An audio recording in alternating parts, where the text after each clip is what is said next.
um determinado seminário da antiga Igreja Assembleia de Deus de Bethesda, em São Paulo, uma confraternização de pastores, vários pastores tiveram a liberdade de subirem ao púlpito e comentarem a respeito de suas igrejas. E a ênfase foi dada muito em crise. O pastor assumia o púlpito e falava: a minha igreja está em crise em tal área. O outro pastor de outra região falava: a minha igreja está em crise em tal área. O outro pastor falava: a minha igreja está em crise em tal área. O outro, e assim sucessivamente. Em um determinado momento, um pastor se levantou, pediu a licença para fazer o uso do microfone, e ele só falou uma frase e logo ele se assentou. Ele disse o seguinte: nós somos uma crise. A ênfase que aqueles homens estavam dando para a igreja, a instituição, agora esse pastor fez com que ela se recaísse não sobre a igreja, a instituição, mas sobre a igreja, a pessoa. E quando nós ouvimos isso, que nós somos uma crise, nós podemos analisar e estudar essa frase de duas maneiras. Primeiro, é um absurdo. Nós não somos uma crise. Nós somos filhos de Deus. E como tais, nós somos bênçãos. E como tais, somos filhos do Deus Criador. Nós carregamos a imagem e a semelhança desse Deus. Então, como que eu posso ser uma crise? A segunda maneira de se estudar essa análise de que nós somos uma crise é aceitá-la. E falar: não, literalmente, nós somos uma crise. Isso vai ser uma forma bem subjetiva de estudar essa expressão. Por quê? Vai depender muito da sua experiência. Por isso é subjetivo. Se você é daquelas pessoas que semanalmente, mensalmente, na verdade você é essa pessoa, horas você parece que está no paraíso, e horas você parece que não está tão próximo mais do paraíso. E existem horas que parece que o paraíso está muito aquém da sua realidade. Existem pessoas que, na verdade eu estou usando existem pessoas, não, todas as pessoas são assim. Mesmo aquelas que aceitaram a Cristo, elas vivem algumas crises, não só crises de consequências, como consequência financeira, consequência familiar, mas crises existenciais, que estão dentro da pessoa, estão dentro de nós, e que em um determinado momento da nossa vida, por algum outro tipo de pressão, ou por nenhum outro tipo de pressão, faz com que nós olhemos para nós mesmos e venhamos a nos perguntar: poxa, mas por que é que eu estou vivendo? Quem que sou eu? Para que serve a minha vida então? Segunda-feira eu vou trabalhar, volto, vou para casa, dou banho na minha filha, janto, durmo. Acordo, volto, dou banho na minha filha, janto e durmo. Volto, final de semana eu estou na igreja. E assim sucessivamente ocorre a minha vida. É uma consequência de repetições a minha vida. E em um determinado momento, eu acho que quase todos aqui já passaram por isso, se perguntaram: mas que cargas d'água? Que sentido que tem a minha vida? Para que eu fui criado? Por que eu existo, meu Deus? E por mais que nós sabemos a resposta, porque nós estamos imersos agora numa realidade cristã, numa realidade do Evangelho, essa pergunta é uma pergunta que se faz há muitos anos, fora do ambiente cristão e dentro do ambiente cristão. Eu já fiz várias vezes essa pergunta para mim mesmo, dentro da igreja, principalmente quando você passa a crise em ministério. Poxa, mas será que está certo aqui onde eu estou? Que sentido faz a minha vida nesse lugar? Será que eu estou influenciando de maneira correta, de maneira positiva as pessoas? Então isso são questões antropológicas. Por que antropológicas? Antropo, homem. E logia, ou logia, estudo, tratado. Apesar de eu concordar com o pastor Ricardo Gondim quando ele disse que teologia não é um tratado acerca de Deus. Porque tratado é quando se dá, é assim, mas é ensaio acerca de Deus. Porque tudo que nós sabemos de Deus é aquilo que a Bíblia nos revela. Mas Deus é muito maior. Até mesmo Jesus, quando passou pela terra, João falou: olha, não foi possível escrever tudo a respeito dele, imagina sobre Deus. Jó fala que o que nós sabemos de Deus, as obras que nós vemos de Deus, é apenas a orla do seu vestido, ou seja, não é nem 0,5% daquilo que verdadeiramente Deus é. E diante dessa grandeza, e diante do nosso conhecimento dessa grandeza, desse Deus, nós não nos agigantamos. Apesar de que algumas teologias fazem isso. Opa, peraí, você conheceu a Deus, você se viu filho de Deus, cara, você é o cara. Você é filho do rei. Você pode todas as coisas. Você pode bater de frente com o diabo. Você pode enfrentar e você vai ser sempre vitorioso, de vitória em vitória, porque você é filho de Deus. Mas os relatos bíblicos dizem ao contrário. Por exemplo, Isaías, quando se encontrou com Deus, quando teve a revelação de Deus, ele falou: olha, eu vou morrendo porque eu sou homem de impuros lábios. Então, cada vez que nós nos aproximamos de Deus, o correto é diminuirmos a nossa grandeza humana que está dentro de nós. Então, a antropologia vai tratar... Deixa eu ver se é o certo aqui, para me passar. Samuel, aqui, no meio? Eu acho que não, acho que na lateral. Vamos. A antropologia não a teológica ainda. É a ciência que se dedica ao estudo aprofundado do ser humano. É um termo de origem grega formado por anthropos, homem, ser humano, e logos, conhecimento, ou logos. Os campos que a antropologia ela age, no campo físico, ou seja, naquilo que é material. A antropometria, por exemplo, ela cuida dos casos de etnias, tipos de raças. A paleontologia se preocupa com aquilo que já foi, com restos de fósseis. O paleontólogo, que ele vai atrás de dinossauros, enfim, essas coisas. Existe a antropologia cultural, que ela está bem interligada à sociologia, que é o estudo do ser humano em suas relações sociais, como ele reage ante a sociedade, ante ao meio que ele está. Então ela vai estudar costumes, ela vai estudar usos, ela vai estudar religião. Então a antropologia cultural, que seria também, no caso, a sociologia, ela vai se preocupar com esse âmbito. A antropologia filosófica, que ela é bem empírica, ou seja, ela exclusivamente está ligada à experiência pessoal da pessoa.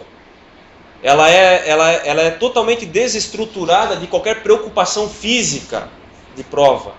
Então, os filósofos eles vão divagar acerca do homem. O que é o homem? Sócrates vai falar uma coisa, Platão vai falar outra coisa, você vai falar outra coisa.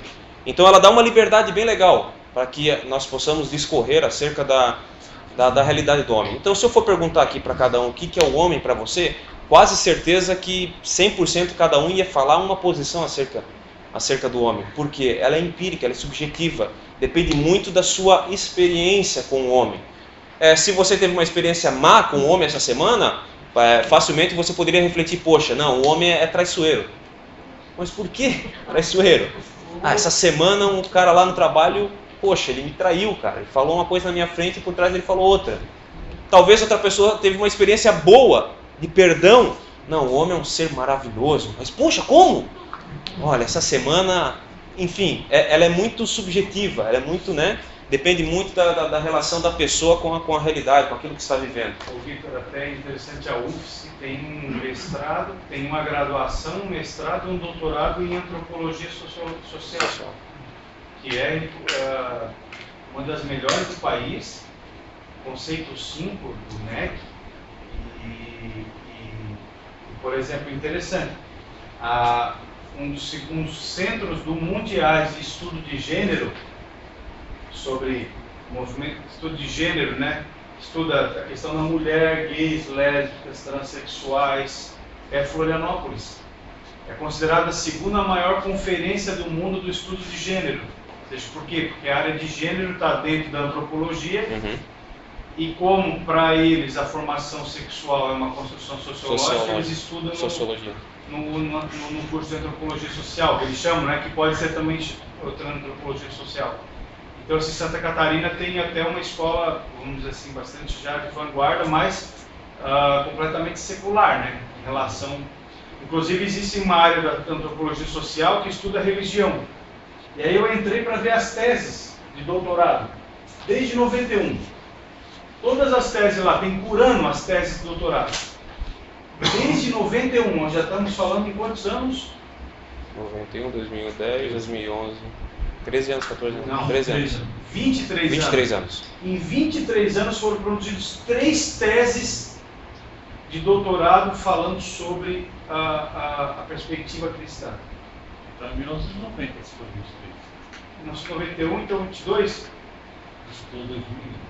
Não, falei Não, 91. 91. E aí o que acontece? Sobre Umbanda, Candomblé, Quimbanda, Espiritismo, deve atingir mais ou menos 70% das teses de doutorado da UFSC de antropologia social, ou seja, quem é que está estudando a religião na universidade, discutindo, levando projetos de lei, levando isso à discussão nas escolas, falando isso dentro das faculdades, ou seja, esses doutores formados vão ser professores, né? Vão ser formadores de gente. Não são muita gente tem 3 teses em 23 anos, é nada. É nada. Samuel, talvez seja o reflexo do descaso que o cristão em si, né, faz com a importância do homem integral, né, do homem íntegro, do homem sociedade, né, o homem... E a importância, né, exatamente nós mostrar essa integralidade, ou seja, qual é a visão bíblica, qual é a visão cristã do ser humano. Qual é a visão cristã? E não só porque a gente vai lá, né, alguém lá resolve fazer um doutorado, que o Gelson resolve fazer um doutorado, vai morar em Florianópolis de novo, mas é porque eu acho que a Bíblia diz que as portas do inferno não prevalecerão contra a igreja, né? Ou seja, a igreja estaria avançando e as portas do inferno não suportariam o avanço da igreja. E eu acho que a gente, na verdade, a gente recuou, né, nesse aspecto da discussão fora, né, das 4 paredes da igreja.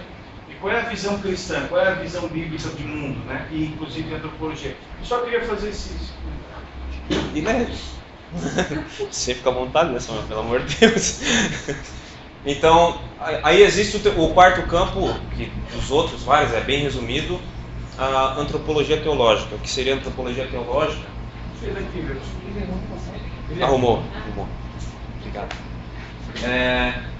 A antropologia teológica, como o Samuel estava falando, ao contrário dos outros campos da antropologia, que estudam o homem a respeito de etnias, de opções de gêneros, opções sexuais, ela estuda o homem a partir da ótica ou sobre a cosmovisão da Escritura, né? Então, tudo que ela vai pressupor, todos os pressupostos sobre o homem, a respeito da identidade do homem, o ser humano em busca de identidade, ela vai pegar como base, como pressuposto, como baliza a Sagrada Escritura. Isso não quer dizer, segundo o Brackmeyer, que o homem não tem a liberdade de divagar a respeito sobre ele mesmo, né? Mesmo a antropologia teológica, ela dá uma liberdade para nós pensarmos acerca de nós mesmos.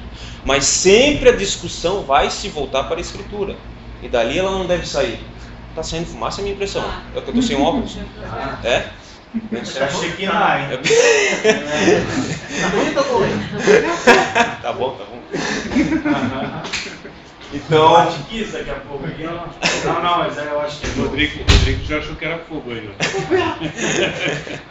Ao contrário da antropologia filosófica, que busca na razão, na experiência, a construção do homem, do que é o ser homem, a antropologia teológica ela parte da fé. Que a Sagrada Escritura ela foi deixada para nós como um legado de Deus, inspirada. Então nós partimos do estudo do homem a partir das Sagradas Escrituras. De lá nós saímos e para lá nós voltamos.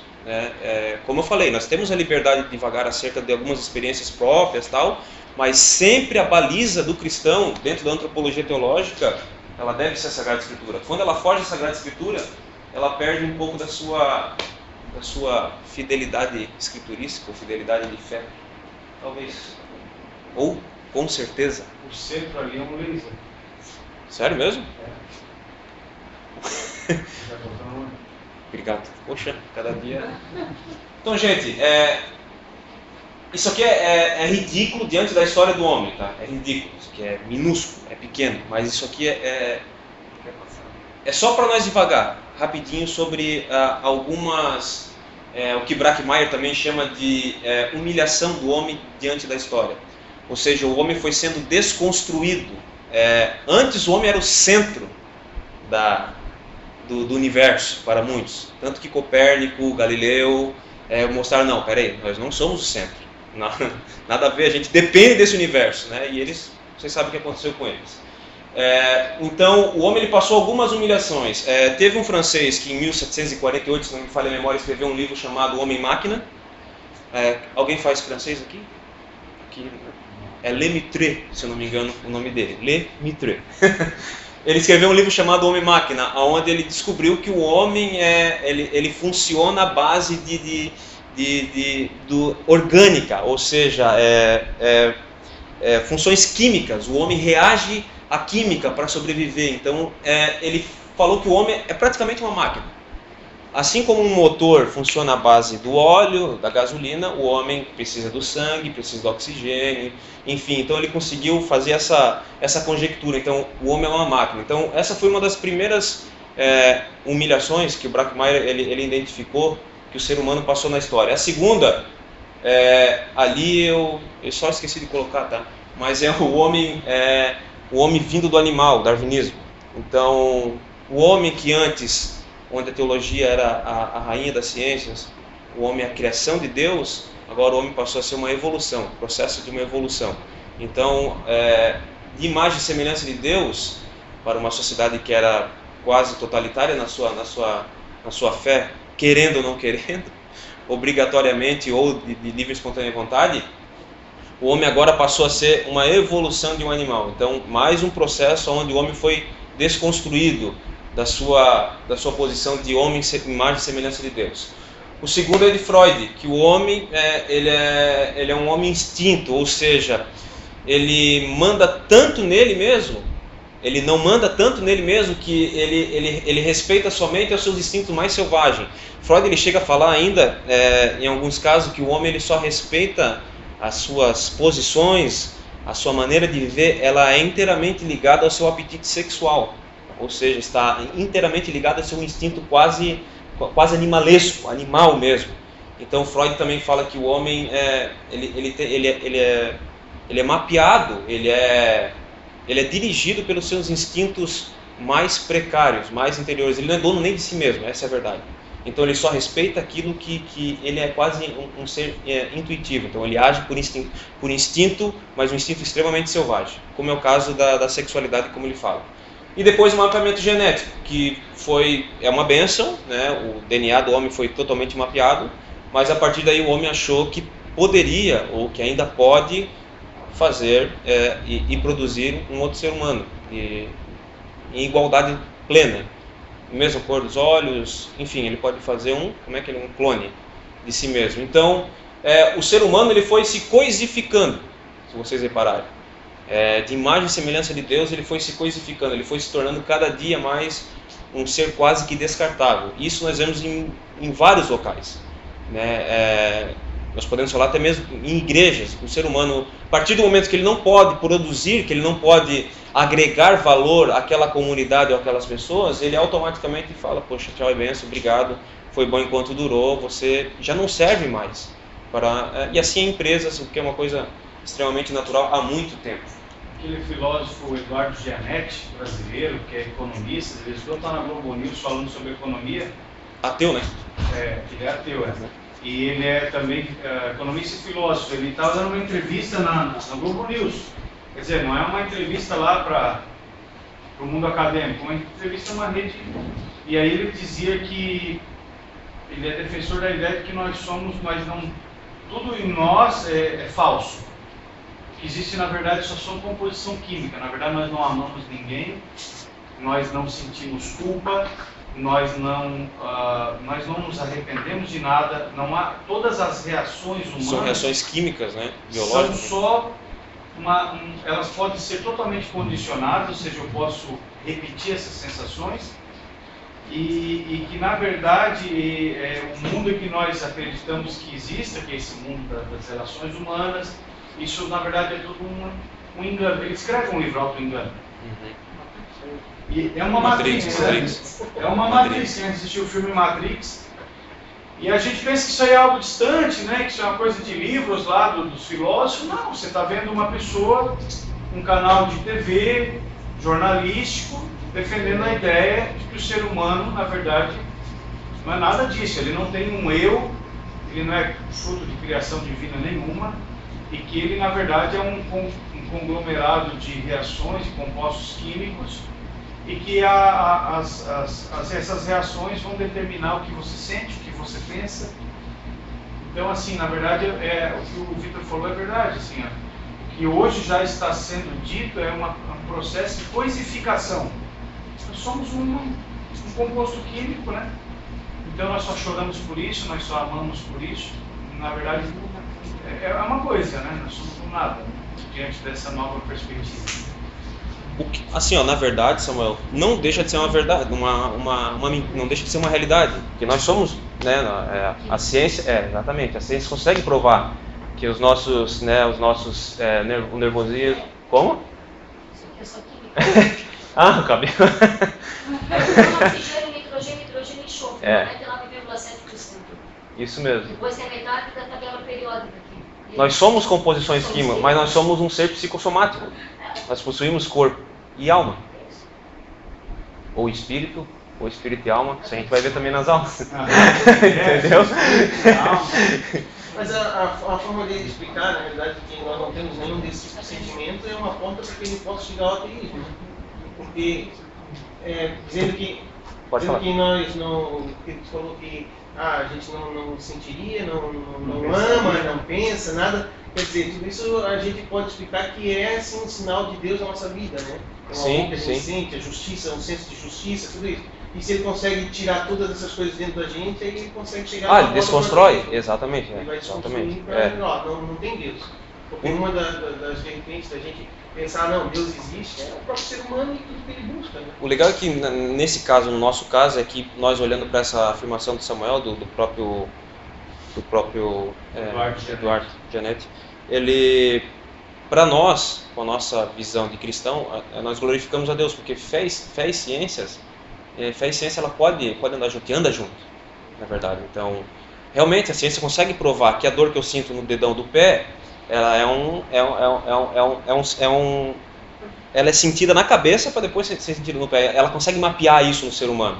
Tanto que existem pessoas que possuem seus membros amputados, por exemplo a perna, e as pessoas depois de 6, 1 ano, elas conseguem ainda sentir dor ou coceira no dedo do pé da perna que foi amputada, por causa de terminações nervosas. Aquele caso do menino que o tigre arrancou o braço lá, eu estava lendo que eles chamam de dor fantasma, que ele acorda gritando de como dor se o braço que ele não tem mais. Né? São tudo terminações nervosas, então a ciência consegue realmente provar, mas a gente sabe que existe uma alma. Para eles desconstroem a alma. Uma porção da verdade só, exatamente, né? Mas aí eles aproveitam, né? E conseguem provar. Só que aí que entra a questão da fé, porque aí entra a questão, né? Vamos falar bem real. Entra a questão do Espírito Santo que nos revela a realidade, ou de onde nós viemos, quem nós somos.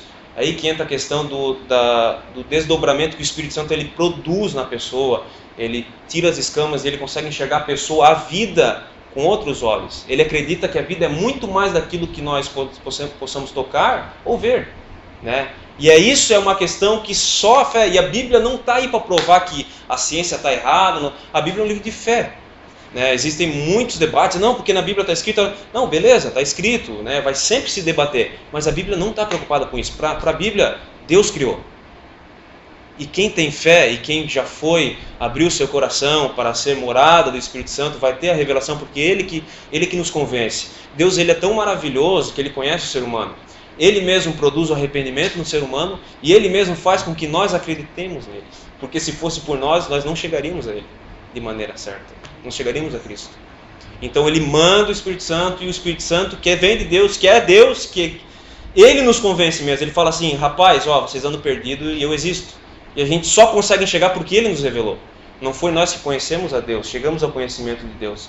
Deus é que se fez conhecido, porque se segundo a sociologia, se existe um Deus, Deus deu a corda, virou e zarpou fora, esse mundo vai virar um caos, a pessoa que acredita em Deus diz: não foi assim, Ele está aqui ainda. Eu dei uma espiritualizada, mas é verdade, tá? Pode falar. Eu ia comentar que o filme legal sobre essa discussão é o Deus Não Está Morto, né? Eu não assisti esse filme ainda, não assisti. A gente sugeriu aí para estimular. Esse filme faz um confronto de um estudante cristão com um professor de filosofia totalmente ateu, né? E é bem bacana assistir isso. É interessante. É interessante. Que a GNC proibiu a exibição dele nos cinemas aqui no Sul. Proibiu não, ela alegou porque já tinham sido lançados fora do cinema, já estava em DVD, aí não... Netflix lançou antes? Exatamente, exatamente. Foi? Netflix foi o primeiro lugar no Brasil que teve. O primeiro lugar foi o Conselho de Pastores. Os pastores estavam assistindo lá. Isso mesmo, Foi isso que acabou. Quando eu vi no Netflix, o Salomão já tinha assistido o filme. Mas como assim? Primeiro vai no Conselho de Pastores, depois no Netflix, depois no cinema. Talvez seja aprovado, né? Quem não assistiu, assista. Vai a pena.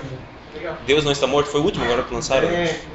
Traz essa discussão, né, no caso, a filosofia, né, ele totalmente fazendo todos uma discussão, né? Porque o fulano defendeu isso, o outro vinha rebatia, e você via a profundidade do filme, para quem, né, conhece essa parte dos... como eu posso dizer... Esqueci o que ia falar, mas é bem interessante. Gente, agora eu volto só para tomar café no Café Teológico. Data show já vai ficar. Não quer ficar mais, Samuel? Não, eu vou... Contribui sempre, cara. Eu vou contribuir agora lá com a Dona Maria, que eu disse para ela que era 15 minutos. Deus abençoe, gente. Boa noite. Então, o ser humano esse é conglomerado de reações químicas, terminações nervosas, mas também tem alma. E nós acreditamos que essa alma, não só a alma, alguns acreditam que não só a alma vai para o céu, muitos acreditam que, poxa, no céu vai estar cheio de alma, né? Alma, então, eu imagino o céu cheio de alma penada, ou o inferno cheio de alma penada, mas a verdade é que Jesus falou que Ele que faz lançar tanto corpo e alma no inferno, então muitos acreditam que é questão de corpo mesmo. Alguns acreditam nisso, tá?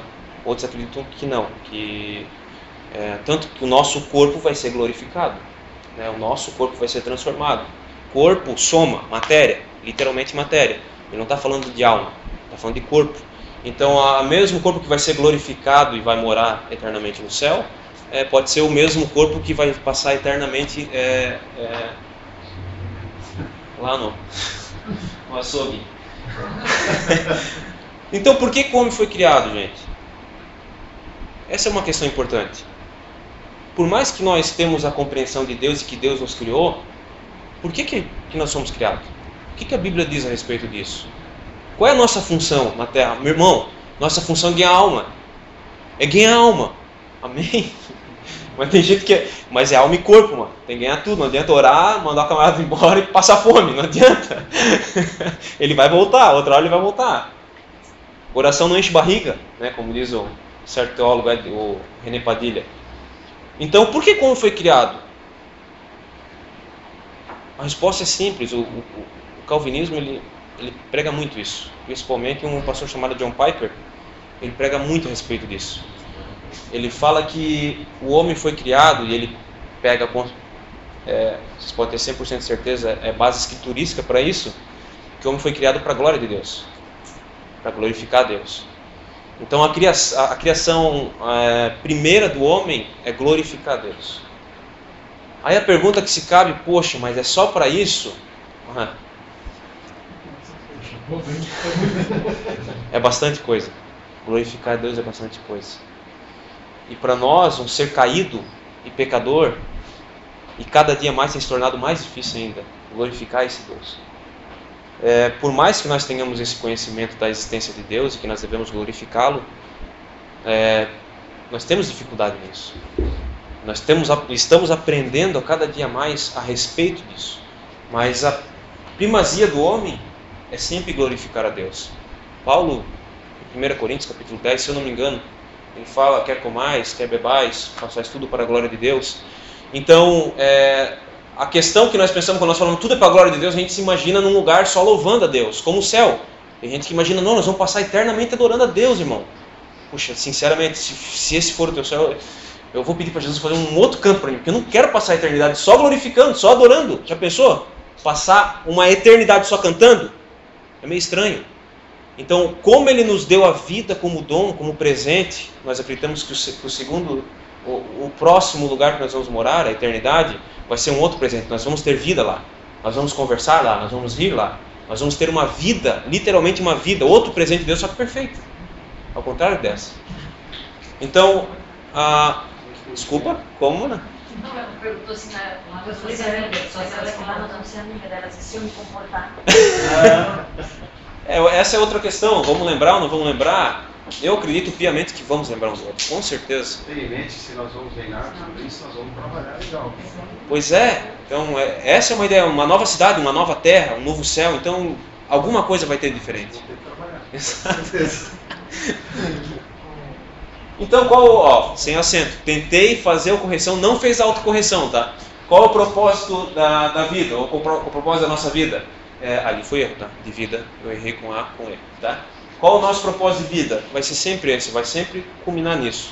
A glorificação do nome de Deus.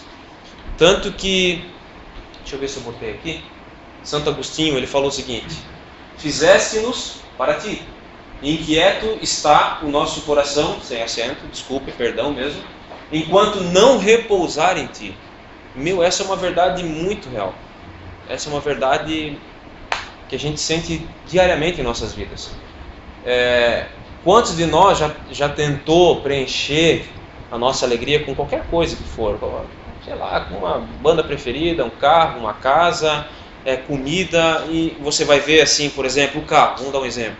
Você está louco para comprar um carro, você vai lá, compra o carro, aquela semana você entra no carro, aquele cheiro de novo, aquela coisa boa. É um carro novo, passou aquela semana, gente, você olha para aquele carnê e você diz assim: miserável homem que sou. Quem me livrará? Não é verdade? Não é verdade? Chega na metade do carnê, você já quer vender para trocar o carro. Essa é a verdade. Você já quer satisfazer a sua necessidade porque aquele carro já não atende mais. É aquela irmã que tem uma geladeira nova em casa e a geladeira está funcionando tranquilamente, aí passa a propaganda da Casa Bahia e fala: você não pode deixar de perder, frost free, isso, aquilo, e você olha para aquela geladeira na TV e você diz assim: como eu pude viver até hoje sem ela? E você vai lá e compra e satisfaz o seu desejo. E depois de uma semana o arrependimento vem. Por quê? Porque o homem foi feito para se satisfazer em Deus. Agostinho mesmo falou que nós temos um vazio dentro de nós do tamanho de Deus, aonde só Deus pode preencher esse vazio. E é incrível como isso é realidade. Nós experimentamos isso na nossa experiência cristã, na nossa espiritualidade diariamente, semanalmente, anualmente, que quando nós nos voltamos para Deus, nós nos sentimos agraciados. É aquela questão de você estar no seu quarto orando e você sente a presença de Deus, você pensa assim: Deus está aqui, Ele só está comigo, Ele só está aqui, realmente Ele está contigo, mas Ele está em todos os lugares. E parece que Ele só está contigo naquele momento. É uma coisa incrível. É uma coisa incrível. Você pensa que não, Ele só está aqui. Como, Ana? Exatamente. Então você sente a plenitude, você pensa assim: não, Ele desceu do céu, a gente imagina Deus descendo, faz aquelas conjecturas na nossa cabeça. Não, Ele está aqui, né? Mas Ele está em todos os lugares. E ao mesmo momento que você está sentindo essa presença, essa plenitude de Deus, várias outras pessoas estão sentindo. Então o homem, ele só vai ter a sua quietude quando ele se encontrar em Deus. Dizem as más línguas, eu não sei se é verdade, que o Darwin, antes de morrer, ele morreu agarrado com uma Bíblia. Isso não tem base em nada, em nenhum livro, mas dizem que Darwin morreu agarrado com uma Bíblia pedindo perdão para Deus. Mas são questões, né, que... E assim várias pessoas que no momento do término de vida, eles se encontram à beira do desespero, à beira de um porquê, para onde eu vou, né? Por mais que o camarada seja teu. E essa resposta pode ser respondida: você só vai para Deus se Ele te preencheu. Então nós nos satisfazemos, nós nos alegramos quando nós literalmente emergimos na realidade da existência de Deus, e que esse Deus que criou o universo, o céu e a terra, ele está inteiramente ligado e está inteiramente interessado em participar da nossa vida, em participar conosco do nosso dia a dia, da nossa semana, enfim. Então, dos pontos principais, um dos pontos cardeais, até que horas a aula, gente? 10 para as 10? 10. Um dos pontos cardeais da antropologia se trata da Imago Dei. Ali está um quadro do Michelangelo que fala sobre a criação. Então aqui está Deus, ele estende o seu braço em direção a Adão. Em volta dele estão os anjos. Tem a continuação do quadro, tá? Abraçada com ele aqui tem uma figura de uma mulher que acreditam que isso é uma conjectura, tá? Isso aqui é uma conjectura, pelo amor de Deus, é uma obra bem... a Eva. Então a Eva não tinha ainda sido feita, ela estava lá com Deus ainda. Ela fica aqui assim, você procura lá, criação Michelangelo na internet, você vai encontrar o quadro inteiro. Então aqui, esse braço de Deus, o braço direito com o braço esquerdo, ele é quase semelhante, ou na verdade ele é semelhante ao braço de Deus. O que isso representa? Imagem e semelhança de Deus. Então, Imago Dei significa imagem de Deus. É um termo teológico. Então, nós, seres humanos, carregamos conosco a imagem e a semelhança de Deus. E isso não é invenção teológica. Isso é parte escriturística. Ou seja, façamos o homem a nossa imagem e semelhança. Só nesse caso nós carregamos uma responsabilidade fora do comum. E nós que somos cristãos e acreditamos nessa realidade e cremos nessa realidade, aumenta um pouco mais a nossa responsabilidade diante do próximo e diante de Deus. Esse é o versículo-chave. Gênesis 1, 26 e 27. Tá pegando, mano? Tá pegando? Então disse Deus, façamos, no plural, e no hebraico está no plural mesmo, no original. Façamos o homem a nossa imagem, conforme a nossa semelhança. Domine ele sobre os peixes do mar, sobre as aves do céu, sobre os animais grandes de toda a terra e sobre todos os pequenos animais que se movem entre o chão. Criou Deus o homem à sua imagem, a imagem de Deus o criou. Homem e mulher os criou. Então, mas o que é a Imago Dei? Em que consiste a imagem e semelhança de Deus? Isso parece uma discussão fácil, uma discussão, poxa, irmão Victor, isso é fatídico, meu Deus, isso foi uma discussão já feita em concílios e concílios. O que é a imagem de Deus? Existem teólogos que fizeram distinção entre imagem e semelhança. Alguns acreditavam que imagem era a parte física e semelhança era a parte espiritual. Enfim, existiam várias linhas de pensamento acerca da imagem e semelhança. Mas o fato é que a Imago Dei, ela literalmente significa a correspondência que o homem pode ter acerca de Deus. Ou seja, é essa ligação que o homem, só o homem, tem a liberdade e a consciência de que pode e deve, e é de lá que ele vem, e é para lá que ele vai, da existência de Deus, e esse relacionamento. O ser humano é a única criação, nós somos a única criação de Deus, que temos essa consciência de que viemos de Deus e nos correspondemos com Deus.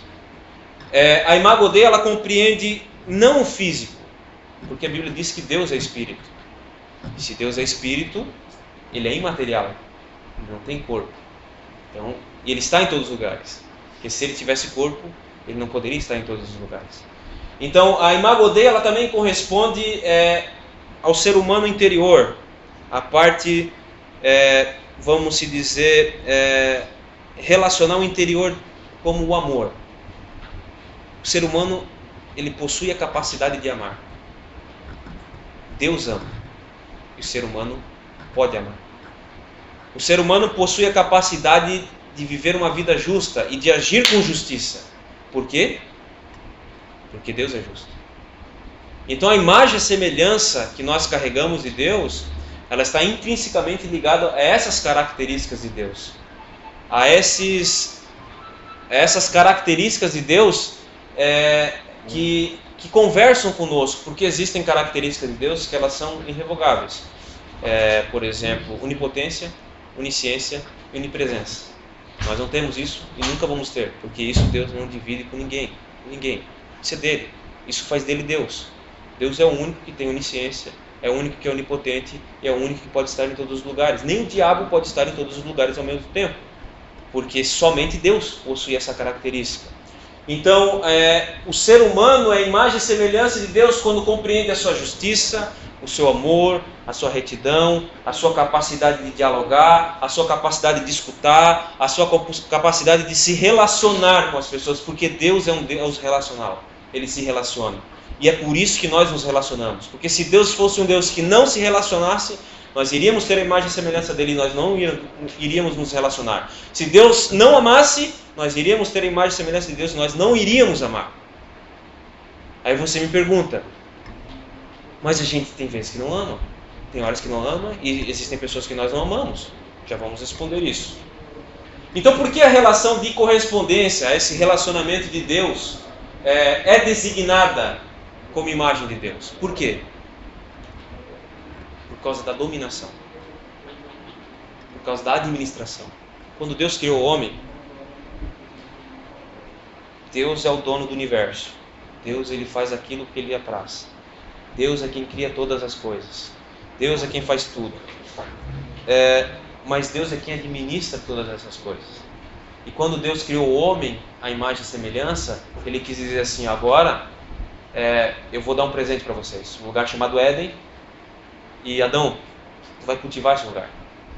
Tu vai administrar esse lugar. Você vai cuidar desse lugar. Você vai dar nome para os bichos, você vai passear por esse lugar, você vai... Rapaz, você tem a liberdade, você vai ser o gerente, tá, desse lugar chamado Éden. Então, essa característica também nos faz imagem e semelhança. Na verdade, Brackmeyer, o Hans-Walter Wolff, ele também fala que essa é uma das principais características de imagem e semelhança que nós temos acerca de Deus. É a dominação, é a capacidade de administrar aquilo que Deus colocou sobre nós. Mas, já vou para lá. Mas essa dominação não é uma dominação autoritária, totalitária ou ditatorial. É uma administração das coisas que Deus confiou ao homem de forma relacional com Deus. Ou seja, eu não sou o dono. Sou o mordomo. Sou o gerente. Eu cuido segundo a concepção daquele que me criou e segundo aquilo que ele me ordenou. Tá quentinho, né? Tá, né? Eu também estou começando a suar, irmão. Então, imagem e semelhança são sinônimos. Muitos defendem que é sinônimos e realmente acredita-se que realmente é sinônimo. Imagem e semelhança de Deus literalmente significa, literalmente algumas pessoas acreditam que seja sinônimo e pode ser sinônimo. São coisas que são relativas. Se você for ver uma dogmática cristã luterana, vai falar uma coisa. Se você for ver uma dogmática cristã católica, vai dizer uma outra coisa. Se você for ver uma dogmática cristã presbiteriana, vai dizer uma coisa. Batista vai dizer uma coisa, assembleana vai dizer uma coisa. Então são coisas quase que relativas. Mas são coisas que não interferem no nosso plano de salvação. E são coisas que não vão fazer você perder a salvação. Você pode ter certeza disso. Então são coisas que você não precisa ficar tão atrelado. Então semelhança, o Hans-Walter Wolff, ele falou que ela está inteiramente ligada à proximidade, à intimidade. Acho que é Gênesis 5:3. Fala que Adão teve um filho segundo... Deixa eu até ler para vocês, é bem interessante. Que a mesma expressão usada por Deus é usada pelo escritor para definir o filho de Adão. 5:3 de Gênesis. Gente, vocês estão pegando? Tá legal? Se é sincero. Se não... Tá pegando, mano? Tá legal? 5:3 diz assim, aos 130 anos, Adão gerou um filho à sua semelhança, conforme a sua imagem, e deu-lhe o nome de Sete. Olha só, é a mesma expressão. Conforme a sua imagem e conforme a sua semelhança. Então, para Rolf, ele quer denotar uma proximidade, uma intimidade. Ou seja, Adão deu um filho aos 130 anos que é muito parecido com ele. É muito semelhante a ele. No jeito de ser. No jeito de ser. No íntimo. Ou seja, naquilo que o Adão é.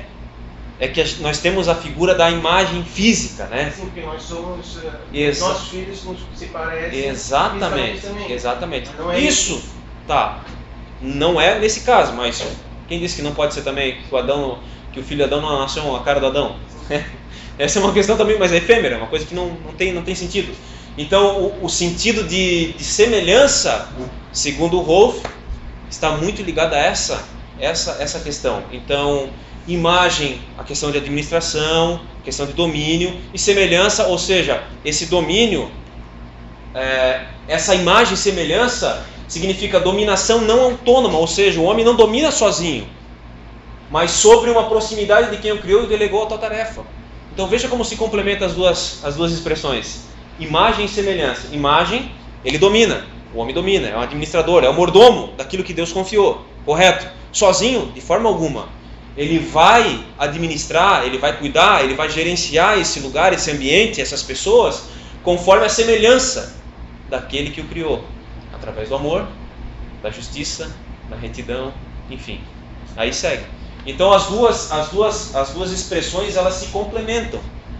Então, essa deveria ser a função do homem, de forma perfeita, correto? Mas depois nós sabemos, que nós vamos ver também nas aulas do pecado, sobre o pecado, né? Isso fica para posteriormente. Então, em que sentido o ser humano domina o mundo como imagem de Deus? Em que sentido o homem domina o mundo como sendo imagem de Deus? Em Gênesis, Deus dá autoridade ao homem de dominar sobre todas as coisas. Sobre todas as coisas, correto. Mas em que sentido Deus dá ao homem a dominar? De que forma o homem tem que dominar essas coisas? De que forma o homem tem que administrar isso? De que forma agora o homem vai no Éden? Ele vai administrar as riquezas do Éden, os animais do Éden. Vamos dar um exemplo assim. De que forma? Quando nós pensamos em administração, a nossa mente é muito voltada para números. Ou independência, né? Resultado, exatamente. Números, resultados. Então, administração, poxa, como é que o homem vai dominar? Principalmente essa expressão, dominar. Então, em que sentido o homem domina? Quando se fala em dominar, hoje, se fala assim, uma coisa quase que, rapaz, eu tomo conta mesmo, tenho o braço forte. Sou eu que mando aqui. E ninguém vai dar o pitaco. Porque eu mando. Mas essa não é a forma que Deus, que nós, sendo imagem e semelhança de Deus, deveríamos. Até Pedro, bem interessante quando Pedro fala sobre os presbíteros, ora presbíteros, que eram os pastores da época.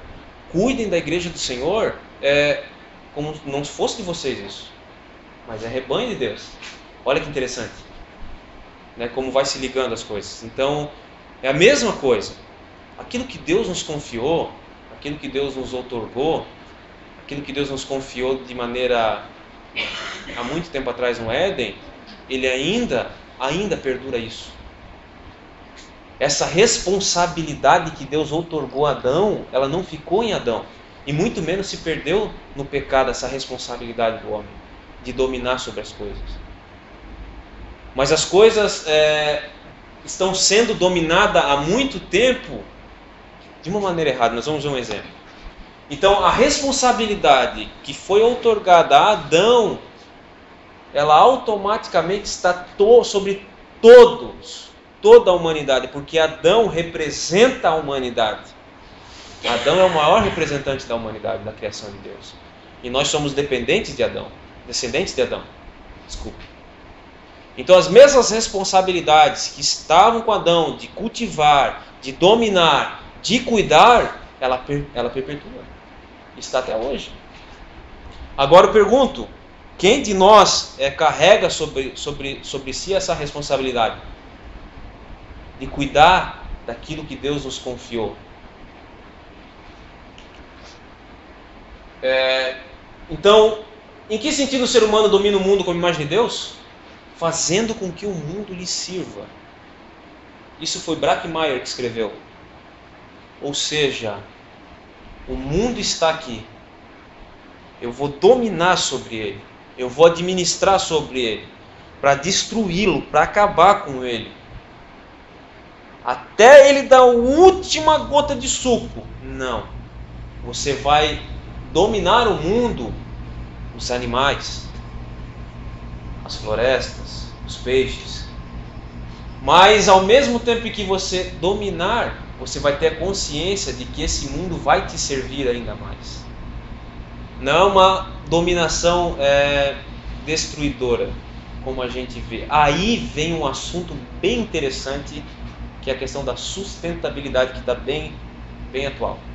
O que é sustentabilidade? Nós produzirmos as nossas riquezas sem que essas riquezas naturais se percam, mas que elas se renovem para que nunca se acabem. Isso é domínio. Isso é a administração daquilo que Deus confiou. O contrário é você acabar com as florestas, tacar fogo e construir prédio. Achar que você nunca mais vai precisar daquilo. Meu Deus, isso é bem profundo. E isso foi confiado a mim e a você. Essa responsabilidade social e ambiental. Porque, vamos se dizer que Adão foi o primeiro biólogo. Como? Na Marina, é. Foi o primeiro membro do Greenpeace, o Adão. Mas que deu errado. Por causa do pecado. Ele se deixou dominar. Então, muitos acreditam que antes, alguns teólogos defendem isso, tá? Que antes da queda o homem não se alimentava dos animais. Só alimentava porque Deus falou, coma dos frutos, né? Ele não falou coma da carne, mate os animais. Não falou em nenhum momento. Alguns acreditam. Os naturalistas então pegam esse versículo e tá aí, ó. Mas quem que vai dispensar uma picanha, né? Uma costela? Quem que vai? Qual é o Filho de Deus que faz isso? É de Deus. É de Deus, né? Então, o homem, gente, nós possuímos essa capacidade. Porque, olha só, uma reflexão bem legal também a respeito disso. Irmão Vitor, tem muita fome na África do Sul. No Nordeste do Brasil tem muita fome. Muita fome. Tem gente que morre de fome na África. Eu não sei quantas pessoas morrem por minuto ou criança morrem de fome na África. Mas é questões de minutos, tá? E a pergunta é, quem é o culpado, rapaz, disso? Os calvinistas extremos, aqueles que acreditam que Deus determinou tudo e que não cai um fio do cabelo sem que Deus permita, eles dizem assim, é Deus. É que Deus está permitindo. Deus está permitindo que eles passem fome. Por quê? Daí eles pegam o versículo, capítulo 9 de Romanos. Eu não estou criticando, mas é a visão deles. Cada um, né? É isso mesmo, é isso. Então, alguns vasos foram feitos para honra, outros para desonra. Então, esses são os vasos de desonra. Eles passam fome porque Deus está permitindo passar fome. E quem tem demais é que Deus está abençoando. Então, Deus faz acepção de pessoas? Não, claro que não, irmão Vitor. Então são questões, olha só. Como é que alguns passam fome e outros têm tanto para comer? Aí tem um levantamento bem legal sobre isso. Foi feito um estudo, há muito tempo atrás, que a Terra tem a capacidade de produzir riquezas naturais, frutas, animais, peixes, tudo, com que a humanidade ela possa viver disso. A Terra tem essa capacidade de produzir, para que todos comam de igual forma. Só que o que acontece? Alguém já foi para os Estados Unidos? Já viajou para os Estados Unidos aqui? Alguém já teve essa... Eu também não. Mas um amigo meu que foi para os Estados Unidos, ele falou que ele nunca viu tanta comida ser desperdiçada na vida dele. Ele nunca viu. E não precisa ir muito longe. A gente vai a alguns lugares aqui, a gente vê toneladas de comida serem jogadas fora. Vai no Ceasa em São Paulo e você vê os frutos. O Ceasa é o negócio de frutas? Lá não. Então, eu nunca fui lá. Dizem também, né, que essas questões de frutas, principalmente questão de fruta, onde vendem muita fruta, passou de um dia, 2 dias, é tudo jogado fora. Então a pergunta é assim, é Deus que está deixando eles passar fome? Ou é o homem que não está sabendo administrar com a sua mordomia, como sendo mordomo? Os governadores, os governantes, os presidentes, enfim, todo mundo não está sabendo administrar bem essas riquezas a qual Deus, pela sua misericórdia, tem dado para o ser humano. De quem é a culpa? É só uma reflexão. Bom, Vitor, mas será? Não, é uma reflexão, não estou falando que é. É porque é muito fácil nós colocarmos a culpa em Deus, até porque Deus não vai se manifestar. Não, peraí, tu está falando mentira, Deus não vai fazer isso. Mas é muito fácil nós colocarmos a culpa em Deus das nossas responsabilidades. Não, Deus permitiu, Deus é que está fazendo isso, Deus é que faz isso. Aconteceu alguma coisa errada, até o pastor Ed René, ele fala uma coisa bem interessante. Quando nós vamos tomar uma decisão na nossa vida, nós queremos orar para Deus para saber e ouvir a voz dele. Não, faça isso. Ele até brinca, ele fala assim: Senhor, você vai orar pela moreninha ou pela loirinha? Senhor, eu devo casar com a moreninha ou com a loirinha? E você quer casar com a moreninha, mas você já vai para oração assim: vai ser a loirinha. Ele vai querer a loirinha. A gente já vai meio predisposto a isso, né? Então ele fala assim, nós queremos perguntar para Deus, nós queremos obter uma resposta de Deus, para que a responsabilidade daquilo que possa ocorrer depois da nossa escolha não caia sobre nós, cai sobre Deus. Mas foi Deus que falou, irmão. Deus ele disse que era para me escolher. Só que Deus nos deu uma capacidade sem precedentes de raciocínio. Isso é uma característica do homem, que é uma semelhança com Deus, a capacidade de raciocinar. E os cristãos, infelizmente, dizem que o racional é pecado. Você tem que ser espiritual. Você vai escolher a cor da casa. Senhor, que cor? Verde. Amém, verde. Não, Deus ele te deu capacidade de escolha em certas questões. Tá no ponto de ônibus, eu pego o Vila Nova, eu pego o BMW. Rapaz, você tem capacidade, qual que passa mais perto da tua casa? Precisa orar para Deus. Vocês estão entendendo mais ou menos? Então, o ser humano, ele carrega, ele também é dotado dessa capacidade de raciocínio que vem de Deus. Deus é um ser extremamente inteligente. Na verdade, ele é inteligência, ele é sabedoria, né? Tudo emana dele. Então, como nós somos imagem e semelhança, nós carregamos essa característica de capacidade de raciocínio, de analisar, botar na balança e falar: não vai ser bom para mim. Não vai ser bom para mim. Não vai ser bom para mim. Mas nós, com aquela síndrome de Adão, porque Adão colocou a culpa em Deus, né? Deus perguntou: Adão, o que tu fez? Senhor, não fui eu, foi a mulher que tu me deu. Olha o homem, desde lá do Éden, já colocando a culpa em Deus. Ele não botou a culpa na mulher, mas ele falou assim: não, essa foi a mulher que tu me deu que fez eu comer a fruta. Ou seja, Deus, olha o que tu foi fazer, Deus. Tu foi botar essa abençoada do meu lado para fazer eu cair. Como é que tu faz uma coisa dessa? Tu não é onisciente. Como é que tu já sabia? Então nós até hoje carregamos esse fardo de Adão. Nós queremos colocar a culpa em Deus, as nossas responsabilidades diárias. Ou não é a culpa do diabo. Exatamente. Né? Que não deixa de ser outra irresponsabilidade do cristão. Às vezes, né? Às vezes.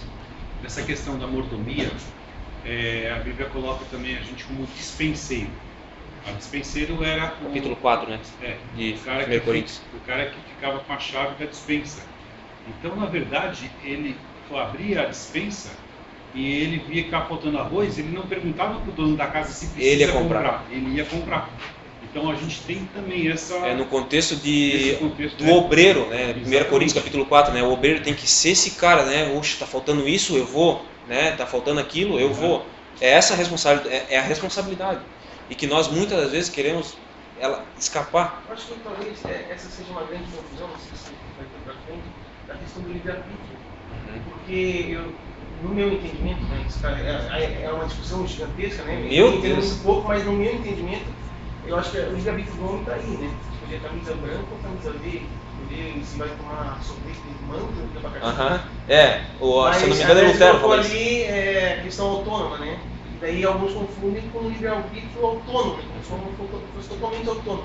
E a autonomia é que daí eu já não consigo enxergar. Então assim, o homem tem capacidade de escolher, como você falou, e aí ele entende o livre-arbítrio que o homem tem. É que nós temos que ver que, por mais que o homem tenha liberdade, o livre-arbítrio, Deus ele ainda continua desenhando a história.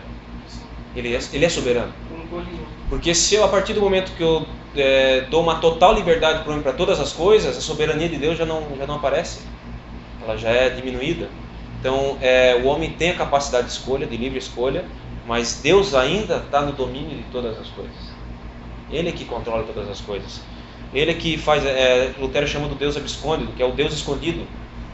Ele age na história de todos, de forma tão surpreendente que nós nem percebemos, ele está escondido. Não existe autonomia na realidade, né? Ele chama de liberdade cativa, ou seja, sou livre, mas ao mesmo tempo eu sou cativo a uma vontade.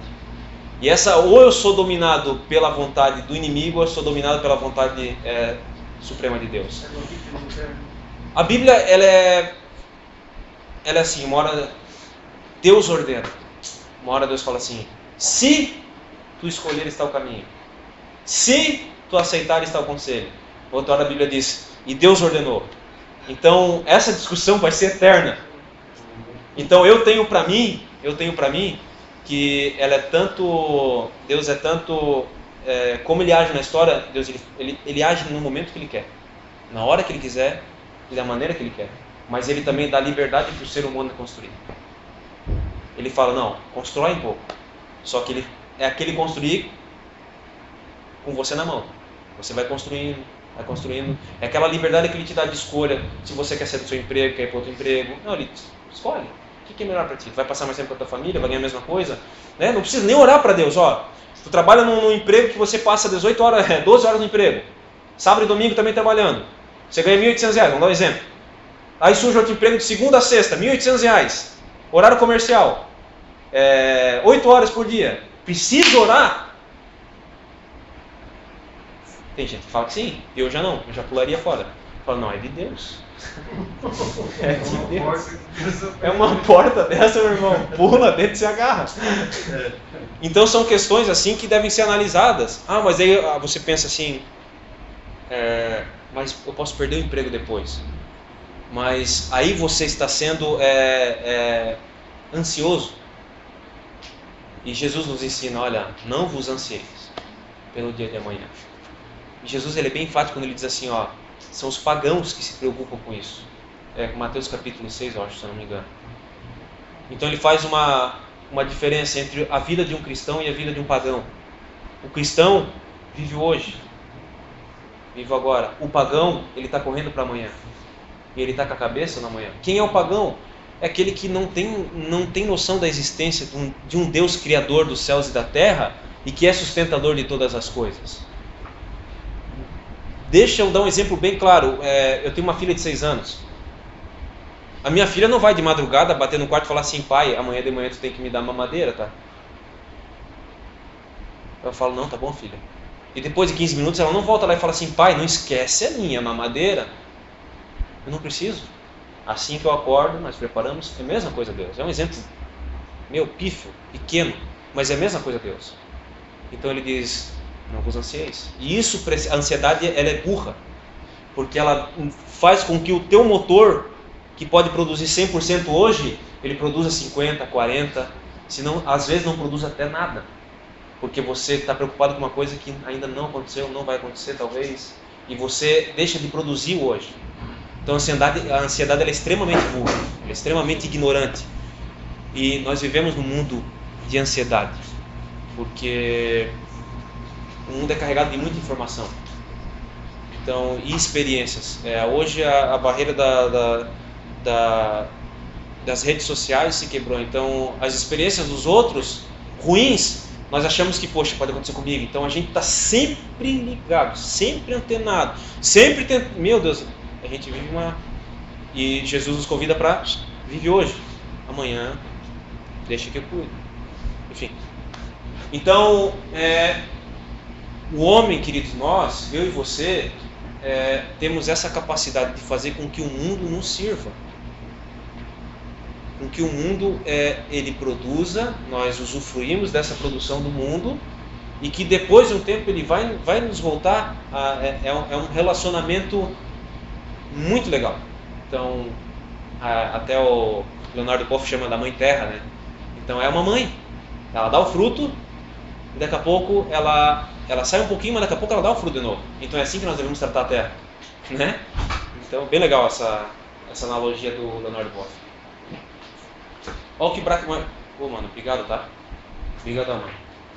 Olha o que Brackman escreveu.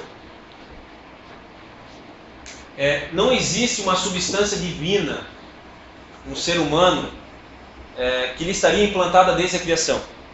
Não existe.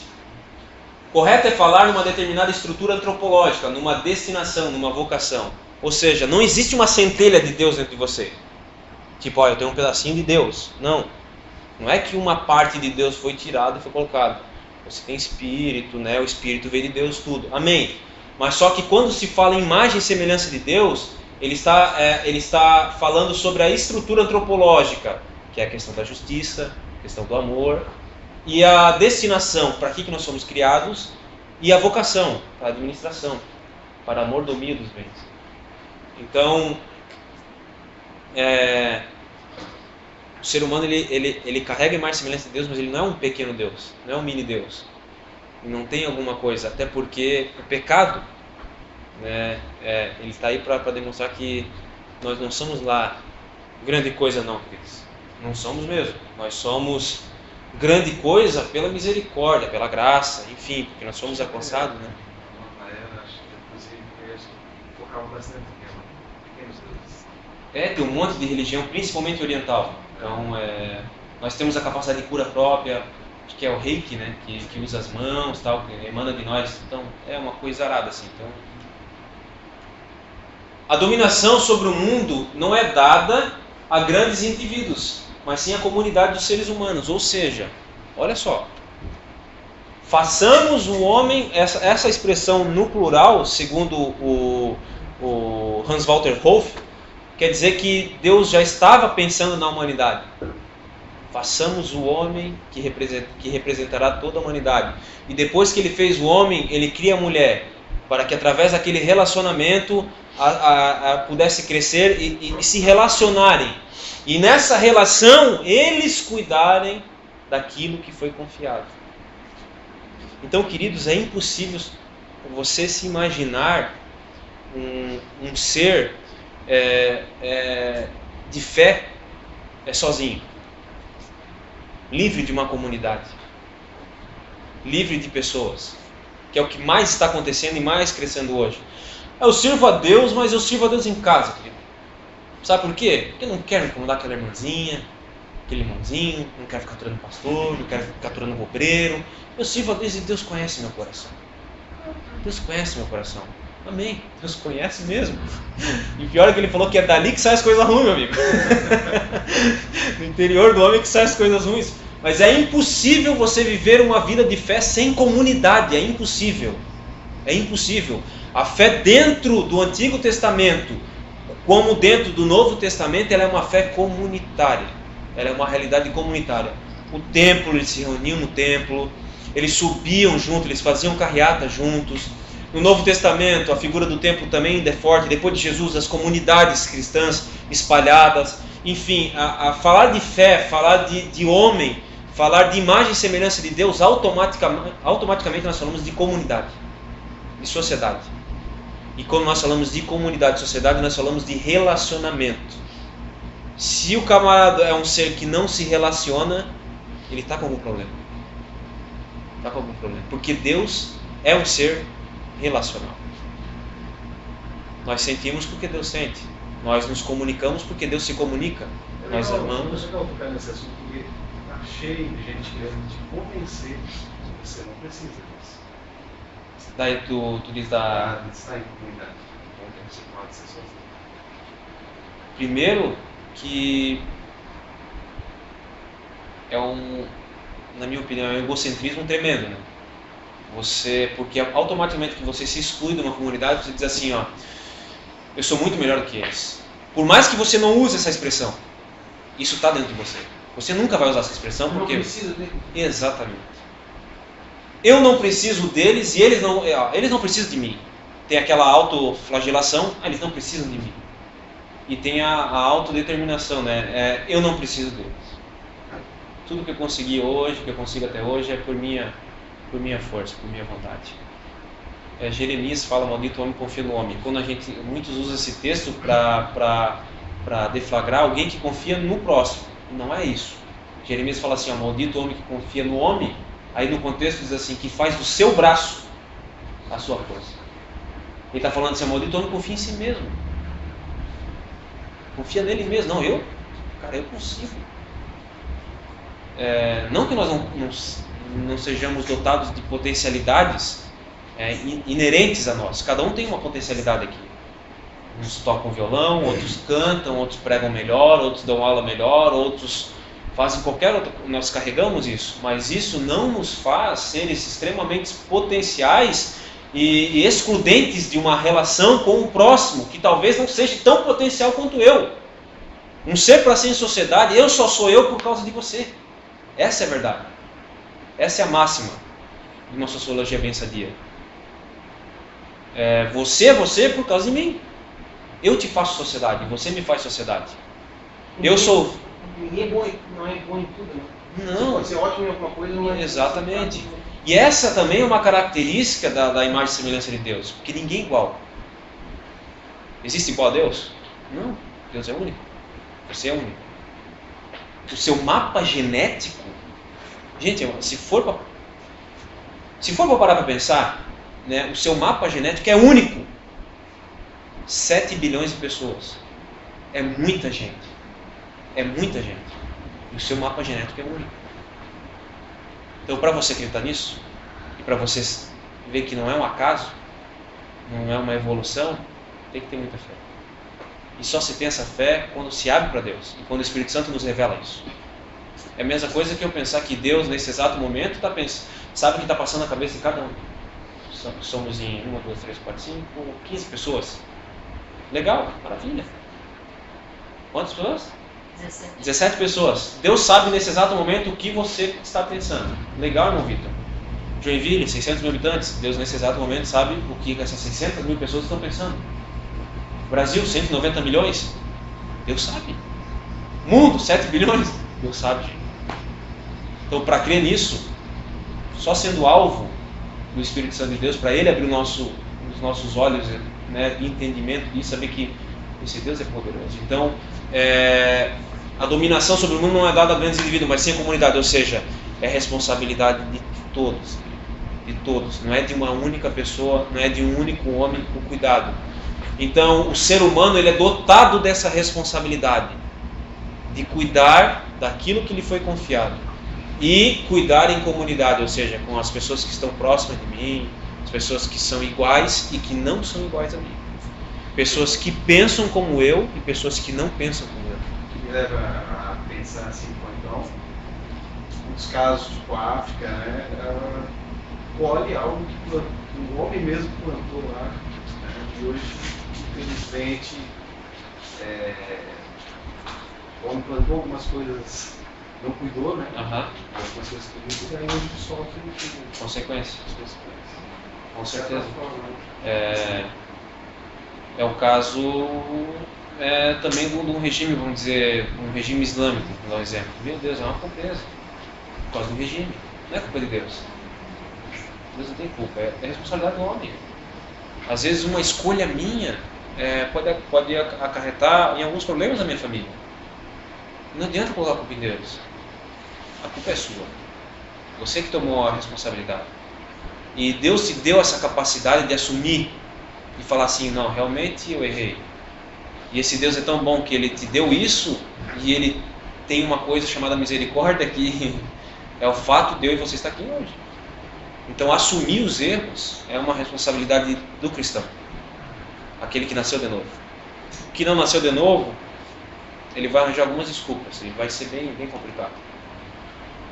O ser humano a um só tempo é parte da criação e gerente da mesma. A ênfase em uma das verdades acarreta em erro. Ou seja, eu domino, eu administro, mas ao mesmo tempo, eu já vou encerrar, tá, irmãos? Ao mesmo tempo, eu sou parte dessa criação. Ao mesmo tempo que eu domino e administro, eu sou dominado e administrado por Deus. Olha que interessante. Então, uma relação linda, onde Deus me confiou e ao mesmo tempo que eu cuido e administro para Ele, Ele está cuidando e administrando a mim e as pessoas que me servem. As pessoas que estão, ô meu irmão, tá cochilando aí, né, maninho? Eu só tô te olhando aqui. Quer uma minha? A aula tá tão boa que tá saindo até gelo aqui da. Tadinho, meu Deus, não. Então, o ser humano, ao mesmo tempo, é parte da criação e ele domina essa criação. Então, nós somos a coroa da criação, né? Por isso que Deus ele fala, se eu não me engano, é Salmos capítulo 8, Salmos número 8, que fala sobre o homem, essa importância do homem, de que ele domina, de que ele cuida, de que ele é a coroa da criação. Então nós somos mesmo a coroa da criação. Nós somos o único ser dotado de inteligência, de capacidade de raciocínio, de diálogo, de saber o que é certo e o que é errado. Nós às vezes agimos por instinto, mas mesmo no instinto a nossa capacidade de reflexão ainda está ligada. Não é a questão do animal. O animal ele age por instinto, ele não tem capacidade de reflexão, ele é uma coisa de instinto. Então, deixa eu ver se não é isso aí. Então, por hoje, irmãos, a gente vai ficar nessas questões, tá? Gente, eu vou pegando o fio da meada, eu vou conhecendo vocês, eu vou sentindo a sala, tá? Eu vou sentindo a mim mesmo também com vocês. Como eu falei, eu estou praticamente quase um ano. E eu dava aula toda semana. E era uma coisa que, nossa, transpirava. Então eu dei uma estacionada assim, dei uma ré no carro. Meu Deus, eu guardei, então eu estou sentindo ainda, estou voltando. Eu leio bastante, mas agora, como a gente dá uma parada nos estudos acadêmicos, a gente começa a ler livrinho mais tranquilo, tal, para ministração. Então você pegar, por exemplo, né, vou até indicar para vocês, depois de um tempo sem ler alguma literatura acadêmica pesada, você vai ler O Ser Humano em Busca de Identidade de Brackmeyer. Meu Deus, gente, se você quer saber sobre antropologia, esse é um livro que por enquanto ele não está sendo mais editado, mas vai voltar a ser editado. E o clássico da antropologia do Antigo Testamento, do Hans Walter Hoff, que é tremendo, é a antropologia do Antigo Testamento. E aqui ele vai abranger bastante coisa, questão de bioética também, bem legal. O Samuel falou que nós temos um Facebook, um grupo no Facebook. Se tu puder me incluir, mano, Vitor Hugo Silva, sobrenome bem facinho, bem tranquilo. Não, Silva acho que sou eu, S-I-L-V sou eu. Da minha esposa que é mais fácil, Spiteskowski. Essa é a polaca que virou Silva. É da minha esposa essa Bíblia, tá, mano? Vamos colocar de pé, queridos, por favor. Eu peço perdão, então, por alguns erros do córeo. Gente, cada um é diferente, né? Eu sou diferente. Samuel, então eu queria que vocês me compreendessem, me ajudassem. Ore por mim, para Deus estar me abençoando, para eu voltar com mais força e poder crescer com vocês, tá? Então me perdoa qualquer coisa, uma palavra, alguma coisa que eu possa ter entristecido vocês, que eu possa ter contribuído, tá? Nessa noite, que vocês possam ter saído aqui um pouquinho sabendo um pouquinho mais. Irmãozinho, relaxa. Tá bom, querido? Só no dia do café teológico que a gente... Não, legal. Quero trazer um cara bem legal. Vamos orar então, agradecer a Deus? Deus preferiu essa carne, não quis os templos que eu posso construir com minhas mãos. Me fez casa, eu sou morada, lugar de Deus, que não está lá fora, mas sim mora dentro de mim. Abre a porta, ele entrou em casa, estou em obras, essa morada um dia será perfeição.